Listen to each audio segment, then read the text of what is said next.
All right, welcome back to another Wright Stew podcast. I am Paul Stewart. And I am Brian Wright. And we're in Speaker Studio. Doing good. We're doing it in Speaker Studio. So we wanted to talk to everybody today about the people that are near and dear to our heart in every aspect. Referees, officials, judges.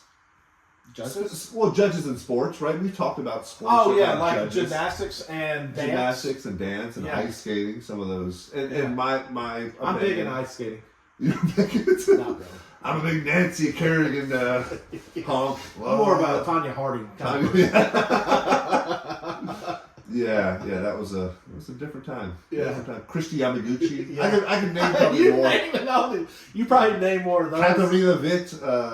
I can name more figure skaters than I could like hockey players. I mean, that's how maybe that'll be a challenge we can pose to Brian one day and see if that can happen. But wanted to talk through, hey, how officials help proliferate, make the game better, how they manage the game, some of our interactions with umpires and officials, and then what the path is moving forward, because there's been a lot of talk about how there aren't as many officials or people don't want to do that anymore. Well, younger levels, I definitely think that's certainly younger levels. Yeah. I've seen it in like girls lacrosse in high school. We've seen it in other sports. We've seen it in travel baseball. Where it is one of those things where a lot of times you got a couple different motivating factors. The reason these people are doing it, and I would say it's a pretty small percentage of people that are doing it kind of to give back. Yeah. I'd say 75% of the people who are doing it are to earn extra money.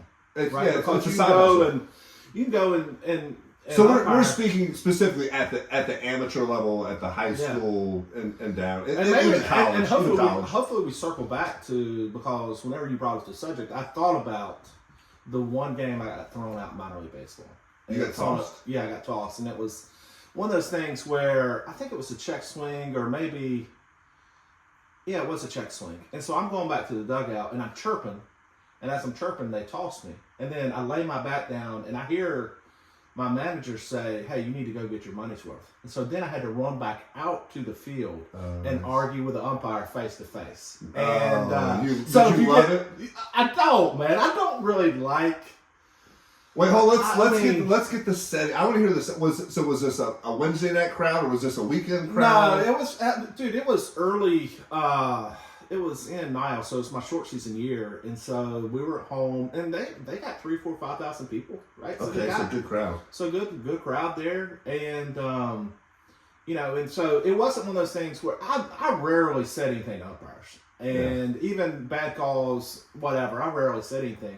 I would imagine those guys, like NBA guys, that are right there in every call, you've got the umpire right there, and it's not completely objective, it could be subjective. And just like the check swing is subjective in some levels, right? Yeah. And so, again, check swing, strike three, that's terrible, not close. I think that's really all said. I don't even think I dropped any curse words at that point. Yeah. And then they toss me. I get my bat back, and they're like, "Hey, you need to go get your money's worth." And then I run back out there. So I thought you just said that's terrible. Yeah. No, it was at a higher. Yeah. You screamed down the everybody could, everybody could hear it. But that was the only time. So I was thinking, whenever you mentioned this subject, it's like, the lifestyle of a minor league umpire, they're kind of working their way up. They're nomads, dude. They're nomads, so they're on the road 100% of the time. Because they're not even staying in one stadium. I don't know how they do it now, if they stay with a group, for those 6 games, those 6-game sets that they do. Well, I think they try to differentiate, because they don't want one umpire getting positively or negatively affected by a relationship with the team. Yeah. And so that's a tough lifestyle. And you can make a good living if you make it to the big leagues. But those guys, absolutely. We've seen like the camps. Like there's a umpiring camp. They go down, they stretch, they go through their calls. Yeah. Well, there's procedural things. There's and understanding your big thing. At least with our level, is knowing the rules. Oh, gosh. That's you're like, dude, don't tell me the rules. Look, so Brian and I, we've been coaching together for a few years now. Yeah. And, like most travels, we're kind of standing or sitting outside the dugout watching the game and talking. Don't really have a whole lot of interaction try not to have a whole. We are typically don't yell. We are very. I think we are very, very fair to umpire. We are very calm. We typically don't yell. I mean, we'll get loud because they need to hear us sometimes, right? But we're not yelling or berating umpires. And it's not every strike ball call. No, we never argue balls and strikes. Well, we do. We'll just ask, hey, was that up? Was that down? Was well, that that's implied. That's like passive aggressive. But that was a strike. But we're asking without being. Yeah, we're letting them know we thought it was something else, but we're not arguing every one. It's more strategic, and then it's a lesson also that we try to teach to our boys. It's like, hey, look, every call is not going to be right. Every call is not going to go your way. That's right. These guys and girls, they're trying to do the best they can. If they call it a strike, then they call it a strike.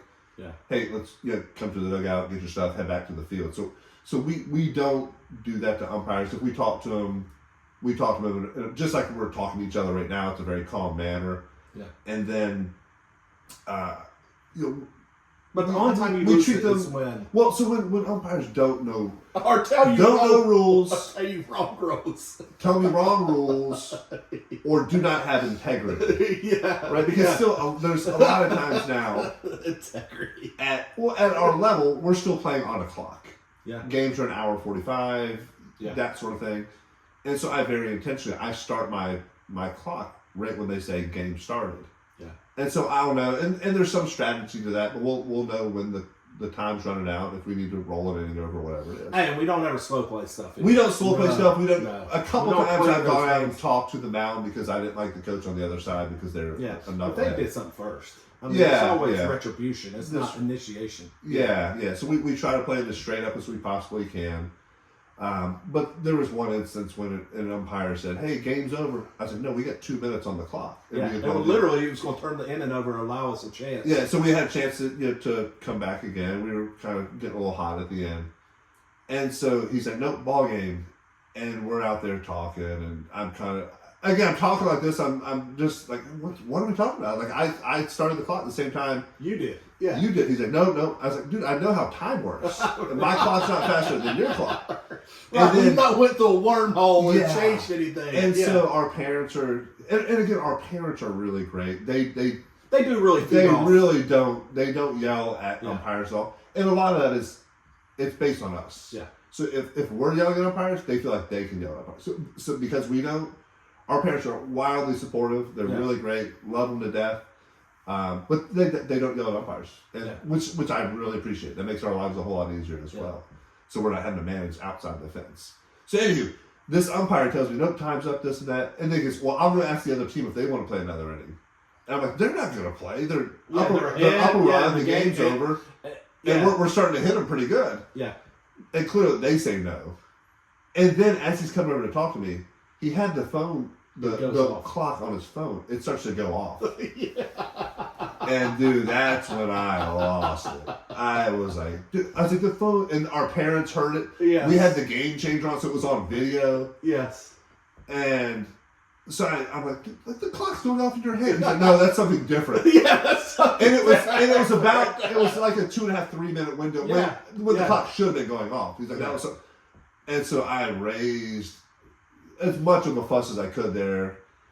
Went up to the thing where the director was. You don't have, again, 75%, and maybe that may be a low percentage, but 75% are there to make money. It's a side hustle, which I respect. But on the flip side, it is a integrity. And then we've had some other different things and rules. I've sent you some videos about pick plays, like being able to pick off a guy. He steals, leaves first base early. And instead of runner only on first base, leaves first base early, does an inside move. Inside move to second base while the guy's stealing.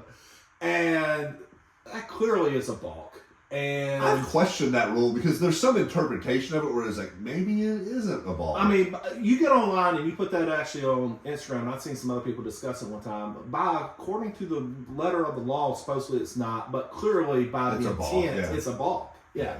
So we had that happen one game when we just all of a sudden guys steal and you throw to second base. Yeah, and both sides. The other coach didn't argue either, so we were just like, I guess this is what we're doing today.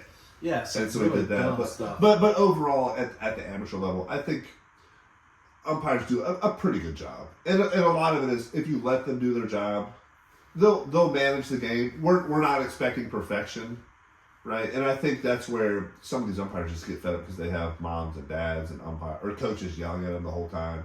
I think so, but I've also been with you at one of your daughter's softball games. I guess that was a rule. That was a rule thing. And So here I sound like a nutball, but like 99.9% of the time I'm just maybe it's pretty me. calm. Yeah, maybe it's me again. So this was I got this on video. My oldest, she's left-handed, or the second daughter, she's left-handed. She hit one down the third baseline. The girl was standing in fair territory. In front of the base. In front of the base. She hits it with her glove and deflects it, and then it hits our coach who's in the third base coach's box. Yep. The umpire goes, foul ball! Yep.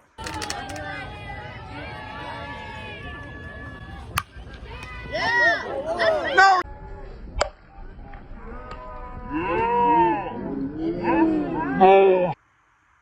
And so I'm like, foul ball? Like, she was clearly standing in fair, and she's like 2 feet inside the line. So there's no way she's not got go-go gadget arms. Right. So the ball deflects off her glove, hits our foul ball. And I'm like, and our whole crowd's like, blah, blah, blah, yeah. And to the opposite of defense would be we had a perfect angle where we were sitting. Great angle, right down the line. But he's and Paul he's had the it umpire. on video. So I was recording, I had it on video.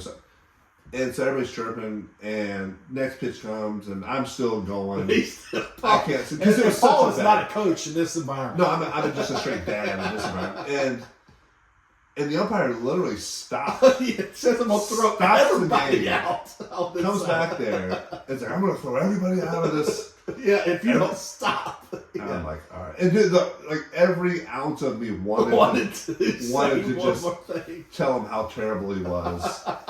And the other part too was I said something about knowing the rules, or like you got to see it. Oh yes. And he's like, you should know the rules. It doesn't matter where the ball crosses. And like, it's like, dude, the girl hit it in fair territory. That's right. He's like, it doesn't matter where the ball. I'm like, dude, like. And that's the other thing. But a lot of times umpires will come at me, or other coaches will come at me about like rules stuff. And that's your thing. And I never dropped like, hey guy, I played 10 years of pro baseball. And I was a pitcher. I know. Yeah, like, I would literally like read the rule book, like sometimes in the dugout just for fun. I started fantasy league before computers. Yeah. Did you know there's no rule that says you have to put the bat down after you hit the ball? I have heard that, but that has been enforced in different levels. It feels. There's no rule that says it. I literally scrubbed the whole book one day looking for that. There's no rule. Maybe so. Literally, you carried around. You carried around the entire base. Joe Boo, or what's his name, did it. Serrano did it. Yeah, he did. Remember? He did. He did. Again, it's a movie, but so yeah. So I've had, and then so I played again 10 years of pro baseball. Never got kicked out. Never really close. I tried to get kicked out once, and the umpire wouldn't kick me out. Did you tell him? Like, hey, no, it was. So we were in Kane County, 1998. I was getting hit all over the place, and it really bad by me because our bullpen was struggling at the time. Like there was struggling in the fact that we had pitched like a couple extra inning games, didn't have a lot of arms. I was like, I'm gonna get kicked out of this mug. I can get more earnings on my ERA. Right, they're not pulling me. I'm not close to my pitch. Yeah, so I was like, I'm just gonna drill this next guy. So I threw behind him, missed him. And like you don't miss behind guys. Not, and especially you. You were. Yeah, I was around the plate. Yeah. And then I was like, man, all right, well, clearly I'm gonna get thrown out next. So I threw at him again and threw behind him again and missed. Now their dugout's just really chirping, going crazy. Umpire didn't give a warning, nothing. I'm like, dude. And so then I walk him, and then the next guy hits a home run. Oh, so I think I ended up going that game like 7 innings. Like 10 runs, like 8 earned, something crazy. Tough, yeah. I would argue, you mentioned something. Umpires do a good job, and I guess I appreciate them being there because you need them. Yeah. But I would say there's a lot of bad umpires because I feel like if you put yourself in that environment, and there's a lot, especially you speak of baseball, and really you speak of all these sports. There's a lot of kind of little detailed rules that make a huge difference within the game. Yeah. And I feel like if you do that, one of the requirements to be an umpire should be I should know, those rules. Well, they have to pass tests, I would assume. I would assume, but they're not making. I don't know if it's the 80 or above scale, or maybe it's just you take 50-50? Yeah, 50-50, and so I do feel like there could be a better There's an app now where you can get umpires almost like an Uber. Yeah. Right, and so you appreciate that, and I wonder what their standards are. But I think they're all. So my dad actually has officiated for my entire life that I remember. So he did Pop Warner football. He did high school football. Yeah. He did softball. He did a little bit of baseball. Yeah. I think he did volleyball for a little bit. I don't think he ever did he did youth basketball. So he's officiated a lot of different sports, and he's one of those guys who if there's I feel like he would know the rules. If there's a rule and we've done this in our baseball tournaments and softball, and we'll get to a football or basketball game. We'll literally text or call him. Because he knows the rules. He knows the rules, and he studies it, and he takes it very seriously. Yeah. Right? He still has fun. He enjoys being out there, but he wants to be right. And he always said that he hated basketball because fans are on top of you. Yeah. It is very subjective. Yeah. He liked football because he said most coaches, high school coaches or whatever, they get more mad at their players if something goes wrong. Yeah. Because they assume that the referee is right? It's a little more disciplined from that perspective. He said you get some knucklehead coaches too. Yeah. He said the other thing too is the fans are so far away from you. Right. Especially they hear them that much. They don't know what's going on. Yeah. Outside of a pass interference call that's just on an island, a lot of those internal line calls are tough. So I'll tell you. So my son, he played middle school football this past year, and I'm still in chains, and so I can verify the conversation that was had and everything. So. Situation where ball is passed to one of his teammates. Okay. He comes over, another guy is tackling his teammate, and as the guy's tackling him, Banksy tries to get him off, which you see that in the NFL all the time, right? Referee says you can't do that. My son, it's like, yes you can. He's like, no you can't. Banks says, yes you can. And then he says, hey, you say another word, I'm gonna give you a 15-yard penalty. So Banks, shut up. Yeah. And so that was it. And so then, and I saw all this happen. Then, as they're running, he's looking at him. They're running off at halftime, and looking at him. The umpire looked like he almost veered purposely and ran into him, and bumped into him as they were running off. Max didn't say anything. He didn't say anything. And then, as they're getting ready to kick off, the umpire comes up to him, or the referee comes up to him. He's like, "Hey, we're good now, right?" And Banks like, "Yeah, whatever." I was fine. Yeah. And was his feelings hurt? Yeah, it was weird though, man. It was clearly you can get guys off of other guys that are tackling your teammate. Yeah. But it was weird that the umpire intentionally kind of veered his way as Banks is running off the field at halftime, veered his way and kind of bumped it semi-aggressively into him as he's running off the field. And I can hear all the conversation. So Banks didn't say anything. And he's a pretty focused player. Yeah. And so I can imagine him jogging to the sideline. Yeah, now he's not watching. He's not watching anything. Yeah. The umpire's the one who veered and ran into him, or the referee. And I was like, "What in the world, dude? What am I watching?"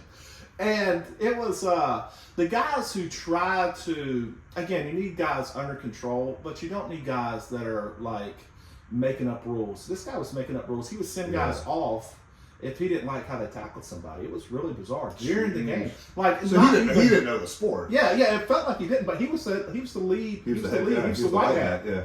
And if somebody tackled somebody, even not even really that high, hit him at shoulder, chest. He's like, no, you got to tackle lower and send a guy off without a penalty, without anything, but make the guy go off a play. Gosh. And it was just so. I would say the attitude that umpire comes with, and wanting to be confrontational. I feel like there's those umpires that are looking for conflict. I feel like those are the worst. Yeah. You call rabbits. Yeah, just big ears. Yeah, just trying to have a reason to have a conflict when you're supposed to be kind of the one that don't have a dog in the fight. You're just trying to umpire the game. You should go there with low. There's a lot of big league umpires, man, that look like they want to be a part of the game and should be in the position of trying to settle kind of somebody's emotions, opposed to trying to amp them up. Yeah. And I feel like nobody's there to see umpires. No, not at all. But that was, gosh, man, Do you remember the official who got like tackled by the football player? I just saw that Like recently. it was like a high school kid, like the kid's like in jail or something now. Like Well, they definitely arrested him from that event. I didn't. I don't know if he was in jail, but he was. Yeah, they definitely arrested him for assault. I don't know what eventually happened, but yeah. And so, but clearly that kid was upset about a call, and maybe there's calls throughout the night. I don't know the full story, but we've been in like coaches huddles or meetings before the game, and we've literally had umpires tell us like, "Oh, we like you guys." Oh yeah. I don't like this other side. Yeah. And so maybe there is something to that because they're human, right? Yeah. They're human, and they're going to make decisions. And you know, I do think it makes a difference. I always felt like in most cases you're not going to change their call, but how you react can change the next call. Yeah, absolutely. True. Like hey, what did you see? Yeah. I didn't see it that way, but hey. And I'm okay with admitting when they're wrong. I'll tell you this: I umpired for a minute when I was done playing, and I was terrible. Dude, plays at first, I was trying to call too fast. They were clearly out or clearly safe, and I'd make the opposite call. It was almost like I was terrible. Behind the plate, I was pretty good, but you know, sometimes you got your zone kind of set as an umpire, and all of a sudden one's kind of like close, and you're like, and you can't be. You got to be strike or not say anything. Yeah, really. And so, or you make that action like I'm going to call it. You know, it's like. So I don't really give guys a hard time because it is a hard job. Yeah. But on the flip side, if you can admit when you're wrong, it don't always help. But at least you feel better. I don't know if I like when they admit they're wrong. I do. Yeah. We had I've umpired like some t-ball stuff when it doesn't matter at all. And I did umpire a spring training game, so a minor league spring training game. Like it was us playing the Cubs, and the real umpires. I think they were calling our game for like 7 innings. Then they went to the big field, like across the street. And so I umpired like the last 2 innings of. So the catcher was calling balls and strikes, and I was calling field stuff. Yeah. And it's different. Like when you see it, it's weird. Yeah, like from the sidelines, I feel like I saw everything better from the bench. Well, you get used to sitting where you sit, and you understand, and you can see the player running up the line, and you kind of see the play developing.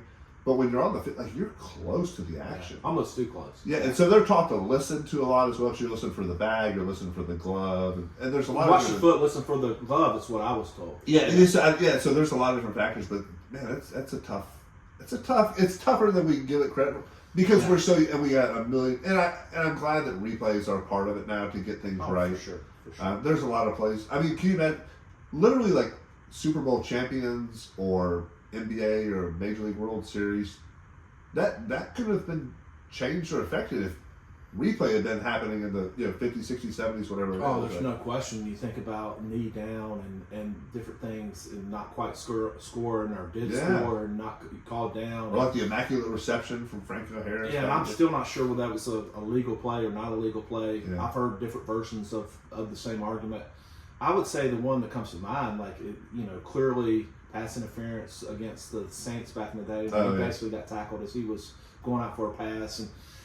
But there's been, umpires, man. There's been, Joyce on that perfect game. If you go back, so bad. That was an obvious. That was like what I was doing. Yeah. Like clearly out, and I'm calling him safe. And you would think he'd be wanting to be like, let's keep it moving. I'm gonna be on TV forever calling this. Like, And so, but he admitted afterwards, right? He admitted that he had missed it, and you kind of wonder, baseball's not one of those things you can go back and kind of correct after the fact. But I did appreciate that I like guys that have humility, that don't go on with the ego, and can admit when they're wrong.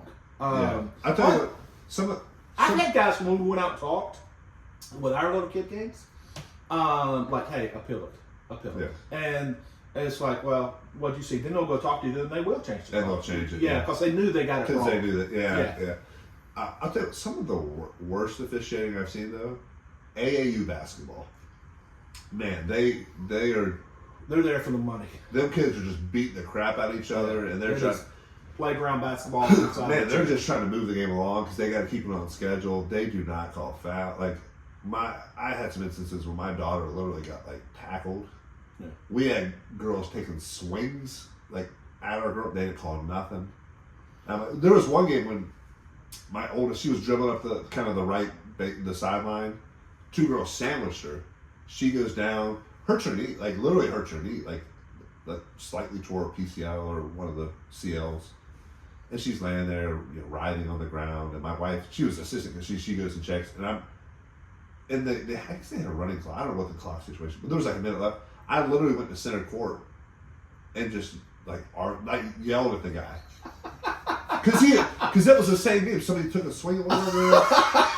So we've heard Paul. But this is again. This is like, and they call it a travel on her. I'm like, dude, she doesn't fall down. Oh, right. And they had not called anything like all game. It was just, it's infuriating because kids are out there. Well, first you want it to be safe. That was not a safe environment. Right. And they're competing and they're working hard. You want it to be called. We had a similar situation this year with my son's little middle school basketball team. They weren't good, but we played this one team twice. The first game, AAU refs didn't call anything. Yeah. Essentially, our guards would get up the court, they would get mugged, ball stolen. The other team makes a layup. We lost by like 40. Got one. The second time we played, the refs were calling fouls. We lost by 2 points. Yeah. Because, you can't get mugged, right? So, but those AAU refs, man, and I've heard a lot of stories. I'm not in that world at all. Just very, very briefly. No. We're not really. Moving, I would say the football world can make a huge difference what holding and non-holding is, and essentially every play is holding, depending on whether it directly impacts. We've had, I'm a big fan of not calling a penalty on the other side of the field when it had no impact, unless it is a personal foul. Unless you see it, yeah. And so, but that's not always the case. And again, I would say you need them, you want them, but you want them to, Elon Musk talked about it as far as Doge, and you got to have people who care that are writing the checks for America, right? And it's kind of the same thing. You want guys who care enough to know the rules and to do it the right way with the right attitude. Yeah, and that's what my dad always says. Like, you get different refs. Like he's like, we look at numbers and colors. We don't care who's winning or losing. He's like, ultimately, we're just trying to kind of keep the game moving. Yeah. Yeah. If it's a blowout, get the clock running so we can kind of get out of there and keep everybody safe and that sort of thing. So it's, they're trying to do the right thing. Sometimes I feel like most of the time, and so. Again, I'm going to sound like a total loon here, but I'll give you the one time I got thrown out of the game. So again, played my entire life from the time I was 5, 6 years old through 25, 26 pro baseball, and never got tossed. Never really close. I mean, if a guy called a ball, I called it a ball. I called it a strike. I didn't argue stuff like that. And so this was 8U. Coach pitch. Oh yeah, I actually. You were actually. I think you were coaching in the league. I was in the league. I was not at the game. I did see it from afar. And so you were there. Okay. Yeah. So. Yeah. I didn't know you that well though. No, it was. So we had. It was basically one umpire who did all of the games, and just wasn't really engaged at all. He was collecting money.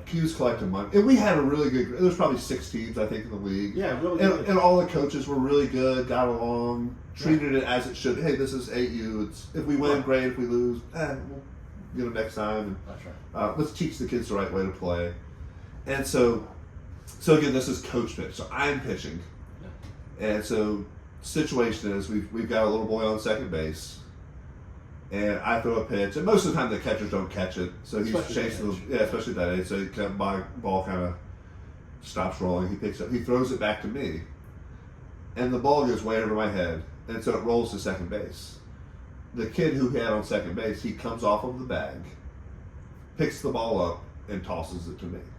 So it's a dead ball situation. There's no leadoffs. There's no anything. Yeah. Should have been nothing. Should have just been, hey, thanks for making the game go faster. Yeah. So he flips me the ball.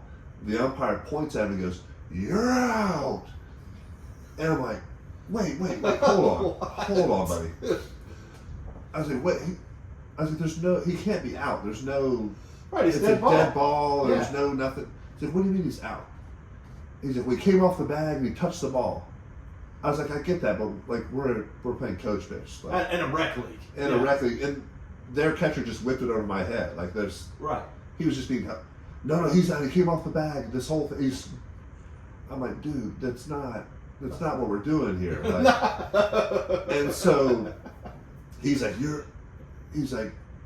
I'm like, dude, that's... And so my whole year, like, I kind of joked with my wife and, like, I call this guy 50-50. Because he, like, he just... Yeah. And he made a lot of bad calls. Right, it was at best 50-50. He was 50.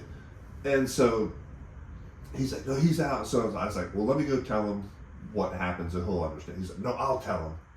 And I was like, dude, you don't know what you're doing. You will tell him? Like, and then, and so I was like, all right, man, flip a coin.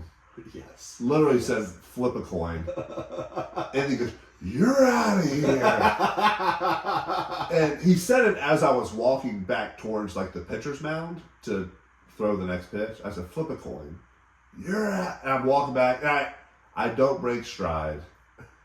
I didn't turn around. I didn't say a word. I didn't get my money's worth. There was no money to get. No, not in those environments. I walked. We're not big. Get thrown out. Yeah, I walked to the dugout. I typically left my phone and keys in the dugout. Sent it like in my pocket. Grab my stuff, and my car is parked just like on the other side of the fence, so like 30 yards away.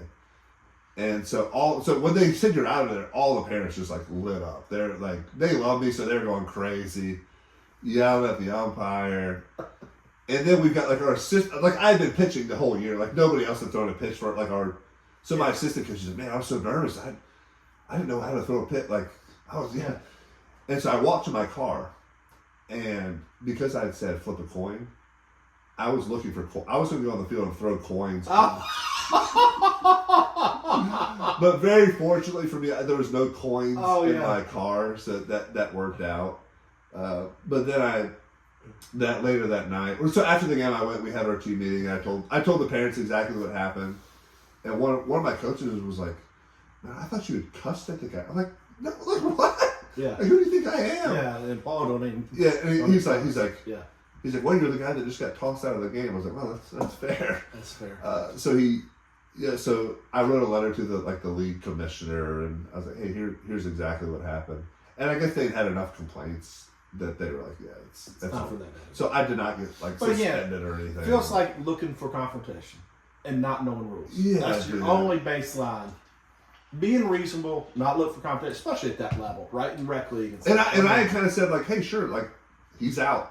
Get off the base. Go back to the dugout, kid. And that's a terrible call. I mean, it was just literally like flip a coin. Because it's not even. I don't play. Ain't you baseball? That is the other team's catcher who made a bad throw. Yeah, it is completely. And I'm 6'6", and he chucked it over my head. Like that's a really bad throw, right? And so I don't know if he didn't. I don't think he understood. I don't think he understood. Like he knew I was insulting him in some way. Probably didn't know how I was insulting him. Right, and it wasn't that bad of an insult. You could have said a lot worse. Yeah, a lot of things I could have said, but I thought it was pretty clever. I mean, Paul, if you don't know him well, Paul is one of these guys you can push to an extent, and then he's going to get. Then I don't stop. Sure, yeah, and then he can't stop. That's what's hilarious. I kind of keeping it to myself mostly in Paul's ear. And Paul doesn't say anything, and then when he goes, he can't stop. It happens it's like once a season. It happens. Yeah. Like once a year. And so it's funny though, because we go to games, and my wife is one. She gets on the umpires quick. She gets on, and I'm like, hey, settle down. She's like, and then when I start going, she always looks at me. She's like, you tell me to calm down all the time. You won't shut up. I'm like, yeah, I don't know. Yeah. Well, I feel like I was never I remember going as a kid and my dad would yell at umpires. It was kind of one of those things when we were growing up, right? When my brother felt like part of the show. Like part of you get in here, you can yell at the umpire. Yeah. And so I was mortified as my dad would yell and stuff, and so man. I've got one more story. So I got one more. I was but anyway, so I've never said anything from this, or rarely, but as I get older, I feel like my filter falls down, dude. There's been a couple times in my daughter's lacrosse stuff, and where I used to wouldn't say anything, I had a little issue there. And so, yeah, I mean, just, I feel like you get to a point, and I guess that's what happens to, like, really old people. Like, the filter, you just don't care. Yeah. I don't care what anybody thinks. I'm going to tell you what I think. And so, anyway, but I feel like we still do a pretty good job. Yeah. All right, I'm going to give you one more. Okay. And then we'll wrap it up. So this dates back to 1989. Okay. We moved here from Virginia to North Carolina. So you're big city folks coming to small town. We're just outside of DC. We're DC folk. We're big time. Not working for USAID. No connection there. No, so we moved down, and my dad. We moved here after like tryouts for Little League, and so the way it used to happen was they had a 9 and 10-year-old league, and then they had an 11 and 12-year-old league. But if you were a good 10-year-old, you played with the 11 and 12-year-olds. Yeah. And so when I was in Virginia, I was 9. Playing with like 12-year-olds. Yeah. I was playing shortstop and hitting. Right. You weren't just on the team. I was pretty good. You were one of the better players. Yeah. And so we moved here, and my dad tells the league. He's like, "Hey, Paul's pretty good." And they're like, "Sure, big city. Sure, he is." Yeah. And so he's like, "Hey, can you play with the older?" He's like, "No, we've already got teams assigned. He can go." And so my dad ends up coaching a team. So I don't know how that happened, but he's coaching the team. Air Masters. So I don't even know if Air Masters is still around. Yeah. Green and silver, good looking jerseys. So anyway, on Air Masters, and my first at bat of the year hit one off the fence in center field, smoking. And I'm killing the ball. I'm striking everybody out. I'm doing good. Yeah.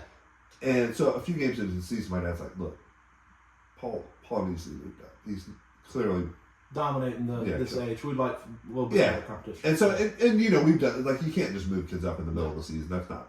But you didn't know. You just kind of and your dad didn't know at that point. Yeah. Yeah. And so like no. So the other coaches started intentionally walking me, just for no reason. Like, and really at that age, that's not. It's it's maybe in a certain situation. No, and this was no situation. This was like, put him on first base. Yeah. And so a few more games go by. My dad's like, "This is stupid. Like you, at least make him throw the 4 pitches because this is just put him on." And so. And for me, I was like, "Oh, I'm on base. I get to score a run." Like I was kind of excited about it. So you were not. I don't remember being like really upset about it, but my dad was more upset about it. My mom probably. And so fast forward, we get to the playoffs, right? So we're playing, and I can't remember who the home or visiting team, but I'm batting third, 2 outs. I come up, coaches put them on, and my dad loses it. Just loses it. He's coaching third base, and I'm on first. I as soon as I get to first, I see him just yell. He's yelling at the umpire. He's yelling at the other. He's yelling more at that, like the press box behind it because there's like a league official in there, and he didn't cuss. He didn't, but he's like, "This is the dumbest thing I've ever seen. We've been talking about this on. There's no reason you should be walking this kid, not letting him play baseball." And I think there's probably a bunch of redneck hillbilly, that so kind of. He didn't cuss, but he pretty much cussed. But calling a bunch of good old boys. Yeah, he's yelling because he's just tired of seeing it. Yeah. He kind of let it build up too. He let it build, and then he's like, "That's it. We forfeit. He forfeit." And I'm sitting on first base watching. I wish this was on video. I wish somebody had. It's not. It would have surfaced by now. But didn't he get like so he pulls the team off the field. We forfeit. That's game over. First, and so the other people's like, "Yay, we won!" So he gathers the stuff. Doesn't say anything to the team. Doesn't have like a team meeting or anything. Just with the parents. We get the old 1978 Buick LeSabre. Beautiful. With albino leopard skin roof. And drive home. What is the conversation? Do you remember anything? I don't remember the ride home at all. I remember that car we had because it was actually like a white interior and it had some black spots on it, or probably like grease spots. And my dad said it was albino leopard skin. So I like it. So that's what he told everybody. So anyway, so fast forward to the next season, I move up to the next league, Baker and Associates, the Dynasty. So we're doing our thing. We had let your dad coach. So we had the opening day ceremony, and so my dad is the assistant coach, and so we do the opening day stuff, and we go out to kind of half an hour or so before our first game, and I see the head coach pull my dad aside, and my dad gets all worked up again. I'm like, what's Dad mad about? So it turns out they had suspended him for a full year. It's like double secret probation. But they didn't tell him. No phone call, no letter, no telegram, no nothing. There was no email at the time, so that would have been the easiest way probably. But no, they didn't tell. So they told him like that. So the head coach had, so he could still help with practice. But not during games. But not during. He couldn't be in the dugout. So what he did was he sat right beside the dugout. Yeah.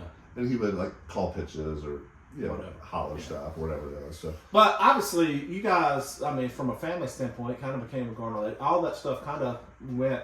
Yeah. So what's funny is one of my really good friends who I played basketball with in high school, his little brother was on the team, and so they eventually got to be friends with their family, my parents and my parents got to be friends because they were all the basketball games together for a few years, and I remember him telling me later, I was like, man, my parents hated your dad because he pulled you guys pulled off. us off and didn't. Yeah, it was. I don't know. That was great. So that not really umpire, but kind of getting kicked out of the game and stuff. Oh so. yeah, good stuff. Yeah, man. Good times. Man, well, thank y'all for listening today. We went down some rabbit trail, but hey, if you've got thoughts on umpires, hey, let us know what they are. Comment on our YouTube and make sure you continue to like and subscribe to all our socials. We appreciate it. Out. Go back.